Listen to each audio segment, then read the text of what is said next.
अखण्डमण्डलाकारं व्याप्तं येन चराचरं तत्पदं दर्शितं येन तस्मै श्रीगुरुवे नमः। अज्ञानान्धस्य लोकस्य ज्ञानाञ्जनशलाकया चक्षुरुन्मीलितं येन तस्मै श्रीगुरुवे नमः। अध्यात्म विश्व विज्ञान यूट्यूब चैनल पर सभी अध्यात्म प्रेमी भाई बहनों का हार्दिक स्वागत और समादर करते हैं। भगवान श्री मायानंद जी चैतन्य, इनके जीवन चरित्र का हम अवलोकन कर रहे हैं। भगवान श्री मायानंद जी ने फोटोग्राफी का सफल व्यवसाय किया और इस सफल व्यवसाय में अन्य लोगों को भी जोड़ लिया और इस तरह धीरे धीरे उन्होंने अपने व्यवसाय में अपना एक स्थान निर्माण किया और वो स्थान निर्माण करते समय उसमें कुछ बदलाव किए और अपने सतत उद्योगी और नवनवीन प्रयोग के द्वारा अपने इस फोटोग्राफी के व्यवसाय में बहुत प्रगति की और इस विद्या को और अधिक प्रसारित किया और इससे अपना जीवन यापन किया।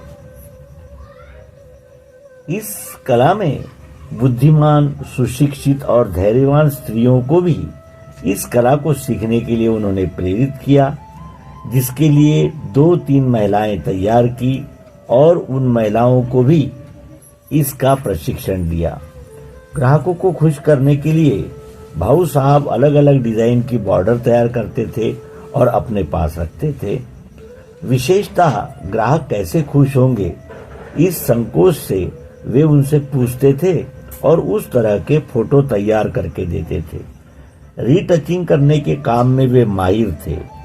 विशिष्ट पोज का ही फोटो होना, यह मांग होने पर वैसा ही फोटो निकाल कर देते थे। ग्वालियर में एक जर्मन महिला का आगमन हुआ था। उन्होंने दुनिया भर का पर्यटन किया था। उस जर्मन स्त्री को स्वाभाविक हंसता हुआ फोटो चाहिए था। बहुत फोटोग्राफर ने प्रयास किए लेकिन समाधान नहीं हुआ। भाऊ साहब को उन्होंने पूछा कि आप फोटो निकालोगे क्या? भाऊ साहब ने हाँ कहा। पैसों का व्यवहार ठहरा। फोटो तैयार करने की सिद्धता हुई। योग्य फोटो देकर, योग्य पोज देकर महिला को बिठाया गया। भाऊ साहब ने ऐसी युक्ति की कि वो स्त्री मुस्कुराई और भाऊ साहब ने उसी वक्त कांच कंपोज किया। वह महिला समझी ही नहीं। भाऊ साहब ने साइन की और फोटो निकाला गया। ये उसके ध्यान में आया। फोटो बहुत ही सुंदर निकला था। हंसमुख चेहरे का फोटो देखकर वह बहुत खुश हुई और ठहरी हुई कीमत देकर भाऊ साहब की बहुत प्रशंसा की। भाऊ साहब ने फोटोग्राफी का दुकान प्रथम सराफा बाजार में निकाला। वहां 2 वर्ष रहा। बाद में जनकगंज में 1.5 और 2 वर्ष रहकर नए बाजार में घर के पास दुकान लाई।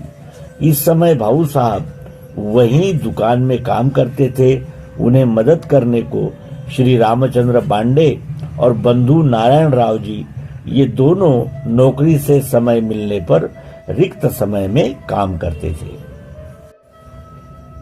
सुठालिया राज्य में फोटोग्राफी के निमित्त उन्होंने प्रवास किया। बाद में व्यवसाय निमित्त 4-5 माह प्रवास किया। उस समय भाऊ साहब सागर, उज्जैन, आगरा, भोपाल आदि स्थानों में गए थे। साथ में एडिसन होम फोनोग्राफ ले गए थे। यह लोगों को सुनवाकर अच्छा पैसा कमाया। मार्गशीर्ष पौष महीने में भाऊ साहब ने फोटोग्राफी के निमित्त यात्रा निकाली। वे प्रथम भोपाल में रहे। बहुत सारा काम करते बुंदेलखंड में पन्ना राज्य में गए। वहां 4 या 6 माह उनका वास्तव्य था। इस राज्य की प्रजा अशिक्षित और गरीब थी। इस कारण वहां ज्यादा काम नहीं हुआ। महाराज माधव सिंह जी बड़े ही शौकीन थे, गुणीजनों की परख करने वाले और उदार वृत्ति के थे। राज्य की उन्नति भी ज्यादा थी। युक्ति प्रयुक्ति से राजे साहब के दरबार में भाऊ साहब ने प्रवेश मिलाया। एक बार प्रवेश करने पर भाऊ साहब के तरफ उनकी दृष्टि जानी ही थी। फोटो के अलग अलग प्रकार और सृष्टि सौंदर्य के फोटो देखकर महाराज साहब बहुत ही खुश हुए। उन्होंने अलग अलग पोज देकर बहुत सारे फोटो निकाले। महाराज साहब को शिकार करने का भी बड़ा शौक था। उनके साथ रहकर शिकार करने के समय के भी फोटो निकाले। भाऊ साहब को शिकार के प्रकार और प्रसंग भी देखने को मिले। सब काम समाप्त होने के पश्चात राजा साहब ने फोटो के काम की सब राशि दी। उसके अतिरिक्त महावस्त्र, हीरे की अंगूठी और 4-5 मूल्यवान वस्तु देकर भाऊ साहब का सम्मान किया। द्रव्य लाभ और अनुभव की दृष्टि से यह यात्रा बहुत ही सफल रही। मान सम्मान और द्रव्य अलंकार लेकर भाऊ साहब घर पधारे। फोटोग्राफी सीखने के लिए उस समय हिंदी या मराठी में कोई पुस्तक उपलब्ध नहीं थी। इस कला को सबको सीखने के लिए पुस्तक लिखने का विचार बहुत दिनों से भाऊ साहब के मन में था। अब वे पुस्तक लिखने के कार्य में व्यस्त हुए। अंग्रेजी पुस्तक में से आकृति, फार्मूले और अपने व्यवसाय के खातिर लायक प्रयोग, इनकी परिपूर्ण जानकारी लिखकर यह प्रश्नोत्तर रूप पुस्तक तैयार हुआ। सुलभ फोटोग्राफी या फोटोग्राफी के 4 दिन, यह नाम निश्चित करके मुंबई में निर्णय सागर प्रेस में पुस्तक छपवाया। इस पुस्तक के विषय में वर्तमान पत्र और मासिकों में अच्छे अभिप्राय आए थे। हिंदुस्तान में फोटोग्राफी पर हिंदी भाषा में तैयार हुआ ये प्रथम पुस्तक है। इस पुस्तक की बिक्री बहुत हुई और बहुत लोगों को इस कला की जानकारी हुई। उदर निर्वाह के लिए अनेक लोगों को धंधे का एक नया साधन उपलब्ध हुआ। जे जे आपणासी ठावे ते इतरास शिकवावे, शहाणे करून सोडावे सकळ जन। जो जो अपने को मालूम है वो सबको सिखाना चाहिए और सबको सियाना बनाना चाहिए। इस प्रसंग में इस उक्ति का हमको साक्षात्कार होता है। भाऊ साहब में कल्पकता और कला, इनका सुंदर सुचारू रूप से मिलान हुआ था। उन्होंने राम पंचायत के सुंदर चित्र खोजकर उसके फोटो निकाले। उसकी बिक्री और लोकप्रियता बहुत हुई। ऐसे और भी फोटो उन्होंने तैयार किए। फोटोग्राफी का दुकान चलाया। तब से आज तक 8-9 साल के काल में R.N. देसाई फोटोग्राफर इस नाम की प्रसिद्धि ग्वालियर राज्य, झांसी, साबर प्रांत, यात्रा, बात्रा, मालवा इत्यादि ठिकानों में बहुत हुई थी। इस दुकान में जो काम होता था उसकी प्रशंसा होने लगी थी, लेकिन अखिल हिंदुस्तान में ये नाम प्रसिद्ध नहीं हुआ था। इसकी प्रसिद्धि के लिए भाऊ साहब ने और भी अच्छे फोटो तैयार करने की योजना लाई। सन 1902 में लॉर्ड कर्जन ने दिल्ली में दरबार का आयोजन किया। उसकी तैयारी 1 या 1.5 साल में दिल्ली में और पूरे हिंदुस्तान में भी शुरू थी। दरबार समारंभ के समय दिल्ली जाने का भाऊ साहब ने निश्चित किया था। धंधे की दृष्टि से जो तैयारी करनी है उसके तरफ भी ध्यान देते थे। दिल्ली जाना है तो सिर्फ कैमरा साथ में ले जाकर लोगों के फोटो खींचना और फोटो के लिए ग्राहक ढूंढना, इसमें उन्हें कुछ लाभ नहीं दिखा। इस कारण विशिष्ट प्रकार के फोटो करके बेचना उत्तम रहेगा, ऐसा सोचकर भाऊ साहब उस कार्य में जुट गए। लॉर्ड कर्जन साहब का कार्यकाल में राजकीय सुधारणा प्राप्त करने के लिए सुशिक्षित जनता में तीव्रता से समझ निर्माण हुई थी। उस प्रत्यर्थ बड़ा भारी आंदोलन लोग करने लगे थे। दादा भाई नौरोजी, सुरेंद्रनाथ बैनर्जी, फिरोज शाह मेहता, लोकमान्य तिलक, लाला लाजपत राय, पंडित मदन मोहन मालवीय, इतने सारे नेता लोग अपने अपने प्रांत में और पूर्ण हिंदुस्तान में अच्छी तरह से कार्य करते थे। समाज के मन में इन सम्मानीय नेताओं के प्रति बड़ा ही आदर भाव था। उनके उपदेशानुसार बहुजन समाज तन मन और धन से राजकीय क्षेत्र में कार्य कर रहा था। ऐसे समय में हिंदुस्तान के सम्मानित नेताओं का एक एकत्र दर्शन का फोटो तैयार करके मार्केट में लाया तो ज्यादा बिक्री होगी। ऐसा सोचकर कल्पना से 2-4 महीना मेहनत करके 74 ग्रेट मैन ऑफ भारतखंड इस नाम का फोटो तैयार किया। GMB ये 3 अक्षरों का मोनोग्राम तैयार करके उसमें हिंदुस्तान के उस समय के लोकप्रिय नेताओं के 68 फोटो रखे। ये फोटो अति परिश्रम से इकट्ठा किए थे। अक्षरों में जो जगह बची थी वह बेल पत्तियों के डिजाइन से सुशोभित की थी। बाजू में सबके नाम लिखे थे। इस तरह बड़ा चित्रफलक तैयार हुआ। उससे फुल साइज की निगेटिव तैयार की। उसके बाद उसमें आवश्यकता अनुसार सैकड़ों प्रति की छपाई की। उसके बाद ग्वालियर संस्थान के लोगों का प्रियत्व ध्यान में लेते हुए अलीजा दरबार ग्वालियर इस शीर्षक का फोटो तैयार करने का काम हाथ में लिया। AD और G यह 3 अक्षरों का मोनोग्राम तैयार करके उसमें ग्वालियर राज्य के संस्थापक श्री महादजी महाराज अर्थात पाटिल बाबा शिंदे, इनसे विद्यमान महाराज श्री माधवराव साहब, 5 राजपुरुष और दरबार के सरदार जहांगीरदार और दरखदार, इन सबों के फोटो में उन्होंने दिखाया था। इस काम में लगने वाले बहुतांश फोटो दुकान में ही थे और बाकी निकालने के थे। इस तरह सब फोटो हासिल करके बड़ा चित्रपट तैयार किया। उसकी भी निगेटिव तैयार की और बहुत सारी प्रतियां छपाई। बहुत मंडली का एकत्र फोटो और ग्रुप फोटो वही मोनोग्राम के सुंदर अक्षरों में बिठाकर लोगों के सामने लाने की कल्पना उस काल में पहली ही थी। खास करके ऐसे डिजाइन वाले फोटो लोगों के सामने लाकर बहुजन समाज से प्रशंसा हासिल करने का सम्मान प्रथम RL देसाई उर्फ भाऊ साहब को मिला। प्रत्येक फोटो की कीमत 1 रुपया रखी तो भी सैकड़ों में बिक गए। दिल्ली दरबार की तारीख 3/1/1903 थी। उस समय से बहुत दिन पहले ही फोटो की काफी प्रतियां तैयार की थी। उसके साथ दुकान में संग्रहित देवताओं के सुंदर फोटो तैयार किए।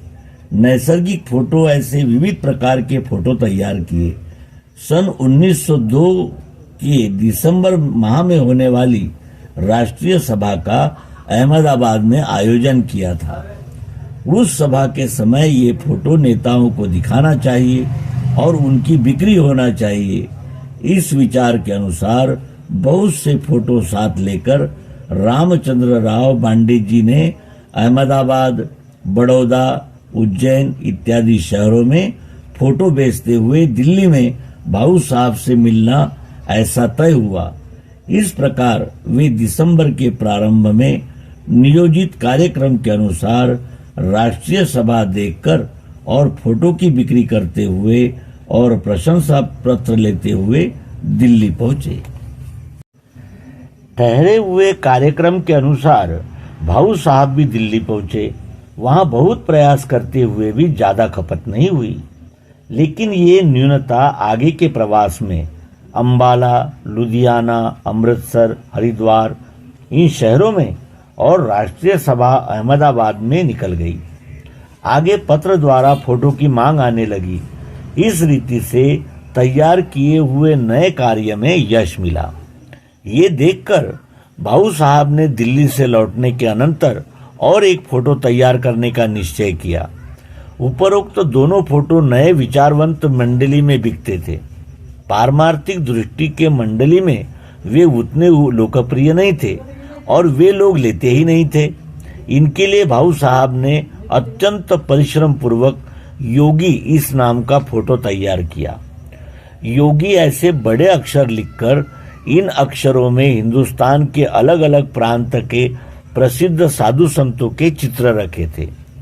उसमें बहुतांश फोटो उस समय विद्यमान साधु योगियों के थे, लेकिन फोटो की उपयुक्तता बढ़ाने के लिए ज्ञानेश्वर महाराज, तुकाराम महाराज, रामदास स्वामी, कबीर जी, तुलसीदास जी इत्यादि दिवंगत श्रेष्ठ संतों के भी फोटो संग्रहित किए थे। सब बाजू लता पल्लव से सुशोभित थी।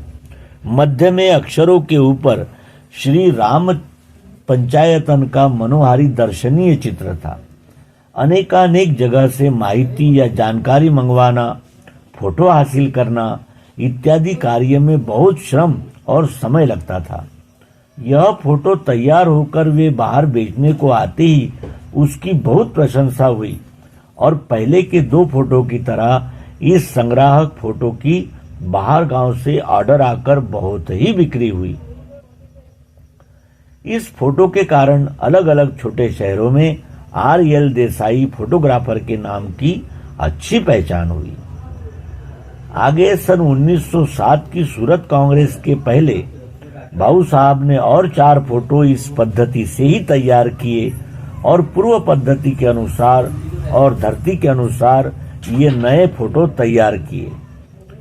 पहला आर्य माता। इस चित्र में सिंह के ऊपर पैर रखकर वीणावादिनी हिंद रूपिणी श्री सरस्वती देवी दिखाई और उस देवी के आजू बाजू आर्यावर्त के प्रख्यात गरम दल के नेता दर्शित किए। राजा रवि वर्मा के सुंदर फोटो से डिजाइन तैयार किया। देवी की फोटो सुंदर बढ़िया तैयार हुई थी। वह फोटो देखकर देखने वालों का चित्त प्रसन्न होता था। प्रत्यक्ष खुले बाग का चित्र लेकर देवी के चरण के पास बिठाया था। देवी हाथ में लंबा त्रिशूल, वीणा और पुस्तक लेकर बैठी है, ऐसा दिखाया था। नेता मंडली के फोटो स्पष्ट थे और उनके नाम भी छपे हुए थे। दूसरा विजयश्री। इस फोटो में हिंद स्वरूपिणी देवी रमणीय प्रदेश में खड़ी दशा के उनके गले में पैरों तक पुष्पमाला पहनी थी। इस पुष्पहार में उस समय एक तक सरकारी रोष के कारण कैद किए हुए प्रसिद्ध व्यक्तियों के चित्र रखे थे। ये चित्र भी आर्य माता के चित्र जैसा सुंदर बनाया था। स्वदेश के लिए आत्मसमर्पण करके मान्यता प्राप्त व्यक्तियों का एकत्र दर्शन इस चित्र में होता था। तीसरा राष्ट्र वृक्ष। इस चित्र में पुरंदर किले के नीचे एक सुरम्य जगह पर बड़ा आम्र वृक्ष सघन छाया और फलपूर्ण दिखाया। उसके बड़े विस्तार में आम्रफल में गर्म दल के नेताओं का दर्शन होता था और विस्तृत वृक्ष के नीचे दबी हुई डाल में आम्रफल में नरम दल के नेताओं के चित्र रखे थे। इस वृक्ष के समीप खड़े रहकर वृक्ष की दिशा में हाथ दिखाते हुए वृद्ध पितामह दादा भाई नौरोजी थे और वृक्ष की ओर देखो ऐसा कह रहे हैं। उस समय की गर्म और नरम दल पार्टी की स्थिति दिग्दर्शित करने के लिए ये चित्र तैयार किया था। इस भावार्थ के कारण मवाल मंडली में इस फोटो की बिक्री कम हुई, लेकिन गरम दल वालों ने प्रसन्नता से बहुत सारे फोटो खरीदे। बाबू मोतीलाल घोष, अश्विनी कुमार दत्ता, लोकमान्य तिलक ऐसे बड़े मंडली की यह फोटो देखकर बड़ा ही आनंद हुआ। मद्रास मेल वृत्तपत्र ने तो मजे से लिखा था कि सद्य स्थिति राष्ट्रीयता की है, वृक्ष भी राष्ट्रीय होने लगे। Even the trees have become national. चौथा चित्र बनाया था लाल बाल प्राल। ये तीनों नाम लोगों की जिह्वा पर नित्य विहार करते थे, इस कारण इस नाम का फोटो तैयार किया। फोटो की रचना त्रिकोणाकार थी, बीच में तिलक जी और निचले बाजू में लाजपत राय और बिपिन चंद्र पाल इनके बेस्ट फोटो थे। बीच में की जगह बेल बूटा का काम करके सुंदर बनाई थी। चित्र की सजावट आकर्षक और सुबक थी। इसमें 3 ही चित्र थे, इस कारण कैबिनेट साइज में इसकी प्रतियां निकाली और उसकी कीमत 8 आना रखी थी। इस समय में धार्मिक वृत्तिमान लोगों के लिए उपयुक्त व दर्शनीय ऐसे कुछ करने की आवश्यकता है, ऐसा तय करके श्रीमद् भगवत गीता और श्री दुर्गा सप्तशती ये 2 फोटो और भी तैयार किए। 8 बाय 10 साइज के एक ही फोटो में न्यास ध्यान सहित समग्र गीता और अंत में फलश्रुति। यह संपूर्ण ग्रंथ अत्यंत छोटे अक्षरों में आया। ये देखकर सब लोग आश्चर्य करने लगे। दुर्गा सप्तशती भी वैसे ही तैयार की थी। ये सब फोटो की बहुत वर्ष तक बिक्री होती रही। इन फोटो के साथ पहले के लोकप्रिय फोटो भी थे, जैसे कि राम पंचायतन, श्री राम राज्याभिषेक, झांसी की रानी का युद्ध, सवाई माधोराव जी पेशवा का दरबार आदि। इस प्रकार 15-16 फोटो नजर के सामने आते थे और अपने इच्छा और रुचि के अनुसार लोग फोटो लेते थे। भाऊ साहब ने अपने बंधु नारायण राव और माधव राव को अलग अलग भेजकर महाराष्ट्र में फोटो की बिक्री की। सुचारू रूप से अच्छी तरह से दुकान चलने लगी। कार्य के प्रति आत्मविश्वास आया। उस समय श्री माधवराव महाराज को स्वतः आवेदन पत्र देकर अपनी तरफ काम देने की विनती की। बाद में समय समय पर महाराज ने भाऊ साहब को काम दिया। उन्होंने भी मनपसंद और समाधान हो जाए ऐसा काम किया। आगे तो राजवाड़ा के फोटो के सभी काम भाऊ साहब को मिलने लगे। महाराज शिकार करने निकलते तो भाऊ साहब साथ ही रहते थे। इस रीति से भाऊ साहब ने श्री माधवराव महाराज का विश्वास संपादन किया। सन 1903 में ड्यूक ऑफ कैनॉट ग्वालियर में आए थे। तब यूरोपियन फर्म को काम न देते हुए महाराज साहब ने ये काम भाऊ साहब को दिया और उन्होंने मनपसंद और सरस काम किया। इस रीति से सरकार दरबार का आश्रय मिलकर धन प्राप्ति भी बढ़ गई और प्रतिष्ठा और लौकिक भी बढ़ने लगा। उस काल में फोटोग्राफी का जैसा शुद्र और हल्का काम, प्रतिष्ठा का समझा जाने वाला काम मन लगा के करके बड़े परिवार का योगक्षेम निभाया। उसके अलावा नाम और लौकिक मान सम्मान आदि सब भाऊ साहब को मिला। उन्होंने अपना कर्तव्य उत्कृष्ट रीति से निर्वाह किया। अपितु R.L. देसाई इस फर्म को स्थैर्य देकर परिवार के चरितार्थ की स्थायी व्यवस्था करके 16 वर्ष तक वह इस धंधे में रहे। इतने अल्पकाल में अंग्रेजी भाषा न रहते हुए आत्मविश्वास, धार्ष्ट और अक्षुण्ण ऐसे मार्ग से जाकर प्रारंभ में लोगों ने की हुई कुचेष्टा और उपहास इसको स्वीकार करके अंत में उन लोगों से ही आदर और प्रशंसा, इनकी अनोखी पूजा उन्होंने प्राप्त की। यही उनके सांसारिक गृहस्थी की विशेषता है।